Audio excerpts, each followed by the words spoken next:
2016 সাল থেকে আমার আর কি কিউরিসিটি ছিল। বেসিক্যালি এই পজিশনে আসার পিছনে ব্যাক এন্ড হিসেবে আমার আম্মার একটা অবদান। খুব অল্প বয়সে ডিজাইনের ভিতরে ঢুকছে, এটা শুধুমাত্র আম্মুর জন্য। অনেকেই অনেক রকমের কথা বলে, বাট ক্রিয়েটিভিটি কি একদম বেসিকটা যেরকম ভাবে গ্রো করে দেয়, তারপরে যদি কেউ লাইগা থাকে সে মাস্ট সাকসেস হবে, আর যদি না লাইগা থাকে এটা তো হচ্ছে তার ব্যক্তিগত ব্যাপার।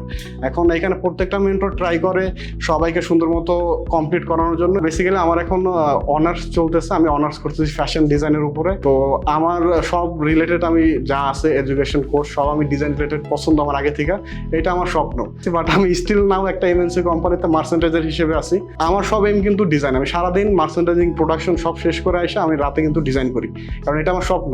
ইভেন আমি একটা প্রতিষ্ঠান মানে ওইরকম মেক করার ট্রাই করতেছি, যেরকম আমরা বাংলাদেশি যারা ডিজাইনাররা আছি, আমরা কি করি, ডিজাইন যদি কোনো রিসোর্স লাগে আমরা বাইরের কান্ট্রিতে সাইটগুলো যাই, যেরকম Freepik, Adobe stock, shutter stock, এখান থেকে ডাউনলোড করি, বা গ্রাফিক রিভার। তো আমাদের বাংলাদেশে এরকম কোনো প্রতিষ্ঠান এক্সিস্টই করে না, ওয়েবসাইট এক্সিস্টই করে না যে বাংলাদেশের সাইন লোগো সহ এখানে আছে, তারা ফ্রি ডিজাইন দেয় বা করতেছে, এরকম কোনো কারো প্ল্যানই নাই। তো ওইটা নিয়ে আমি একটা প্ল্যান আগাইতেছি, যে ডিজাইনগুলো ওয়ার্ল্ড ওয়াইড অ্যাভেলেবেল না, এইরকম ডিজাইন নিয়ে আমি একটা প্রতিষ্ঠানের মানে প্ল্যান করতেছি। এই জন্য আবার রিজয়েন করলাম ক্রিয়েটিভিটিতে। তো আমরা সবাই একটা কথাই বলবো, যাই করি নিজেরা আগে ঠিক থাকবো, নিজের এম ফিক্সড করবো, তারপর আগাবো।